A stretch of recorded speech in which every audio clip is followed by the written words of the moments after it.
ప్రజా సంకల్పం ప్రశ్నిస్తుంది. ఎవరిని ప్రశ్నిస్తుంది? జిహెచ్ఎంసీ కమిషనర్ని, అన్ని జోనల్ కమిషనర్లను, అందరు జోనల్ కమిషనర్లను, డిప్యూటీ కమిషనర్లను, టౌన్ ప్లానింగ్ అధికారులను, ముఖ్యంగా ఏసీబీ అధికారులను.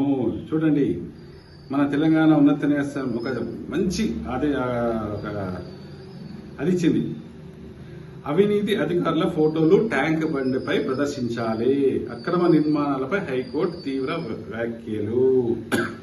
చూడండి, ఇలా అంటే జనరల్ గా హైకోర్టు అక్రమ నిర్మాణాలు ఎన్నోసార్లు ఆదేశాలు ఇచ్చింది, అయినా కూడా పెడచెవిన పెడుతున్న అవినీతి అధికారులు.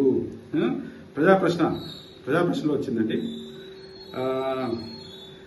అధికారుల నిలిచిన మండిపాటు, ట్యాంక్ బండ్పై ఫోటోల ప్రదర్శన చేయాలని ఆదేశం. కమిషనర్ నిర్లక్ష్యంతోనే పెరిగిపోతున్న అవినీతి అధికారులు. జిహెచ్ఎంసీ కమిషనర్లు ఏం చేస్తున్నారు? గతంలో అంతే, ఇప్పుడు అంతే, ఇక ఏం చేస్తారో అర్థం కావట్లేదు.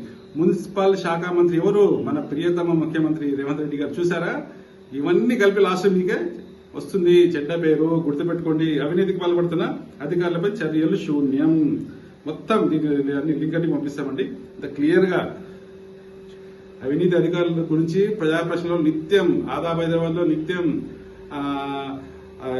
జనం సాక్షిలో నిత్యం, అలా కొన్ని పేపర్లు, పెన్ పవర్ లో నిత్యం, ప్రజా సంకల్పం నిత్యం ఎన్నో వార్తలు ఇస్తుంది. అయినా ఎలాంటి చలనం లేదు. ఇప్పటికైనా మారండి మున్సిపల్ శాఖ మంత్రి గారు. కమిషనర్ గారు చూడండి, మీకు స్పెషల్ ఈ రోజు వార్త మీకే ఇది. మారండి మీరు. ఈ అవినీతి అధికారుల మీద తక్షణమే చర్యలు తీసుకోవాలి. చూడండి, ట్విట్టర్లు ఎన్నో ఉన్నాయి, వందలో ఉన్నాయి. బాపట్ల కృష్ణ ప్రజా సంకల్పం గురించి.